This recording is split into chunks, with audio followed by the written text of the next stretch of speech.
Il y a 30 ans, les Libyens célébraient l'aube de la grande révolution du Al-Fateh. Leur chef, Muammar al-Kadhafi, proclama que tous les Libyens méritaient de vivre sur une terre de liberté, de justice et d'abondance. Le temps était venu de bâtir une nouvelle civilisation. Un véritable océan d'eau pure réside dans les profondeurs du Sahara libyen. La vision d'un immense pipeline destiné à alimenter le peuple de Libye en eau pure et fraîche vit alors le jour. Le projet de la grande rivière artificielle venait de naître.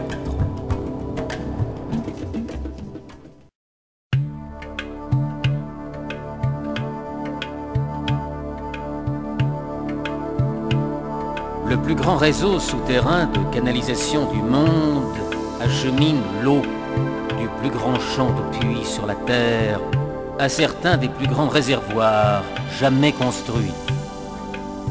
Plus de 1300 puits ont été creusés, dont la plupart font plus de 500 mètres de profondeur.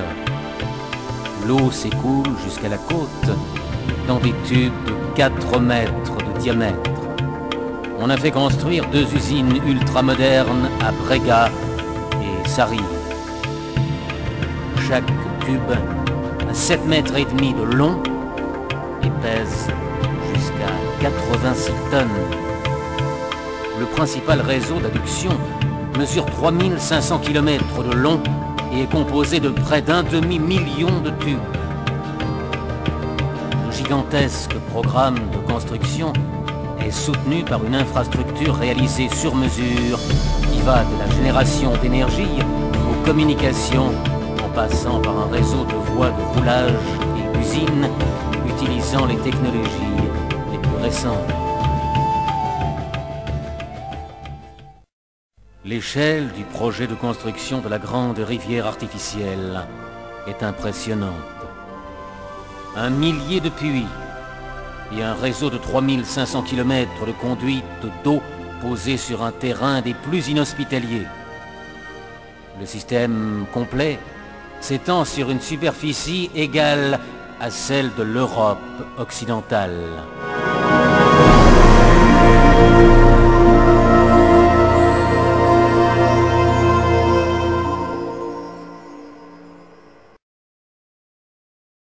Plus de 1 millier de puits fournissent 7 millions de litres à la minute, mais l'eau prend jusqu'à 9 jours pour effectuer son long voyage à destination de la côte. Pendant la plus grande partie du trajet, l'eau s'écoule grâce à la force de la pesanteur, un facteur qui a grandement contribué à la rentabilité du projet. Des centres de contrôle locaux et centraux permettent de gérer les débits et les itinéraires. Les pipelines surgissent du désert pour alimenter les immenses réservoirs côtiers dont la capacité va de 4 à 24 millions de mètres cubes. À partir des réservoirs, l'eau est envoyée partout où on en a besoin par des canalisations de dérivation et un réseau secondaire de conduite. La maintenance préventive et de routine est intégrée au projet de la grande rivière artificielle et est réalisée uniquement par des ingénieurs libyens.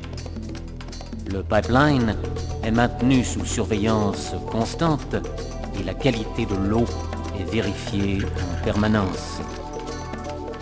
Un réseau de centres d'exploitation, de soutien et d'entretien coordonne ces activités grâce à un système de surveillance des plus sophistiqués. Chaque centre est relié à un système de contrôle central par un système complexe de communication et de transfert de données basé sur la technologie micro-ondes. La vision est devenue réalité et la grande rivière artificielle a redonné la vie la terre. L'alimentation en eau est suffisante pour satisfaire les besoins domestiques et municipaux, mais c'est l'agriculture qui en profite le plus, consommant 70% du débit quotidien. 135 000 hectares de terres fertiles sont ainsi prêtes à produire 270 000 tonnes de céréales, 760 000 tonnes de fourrage et de vastes quantités de fruits et légumes. Les 6,5 millions de mètres cubes d'eau acheminés chaque jour ont augmenté la portion d'eau disponible à chaque citoyen de la grande Jamaïria pour qu'elle atteigne plus de 1000 litres par jour.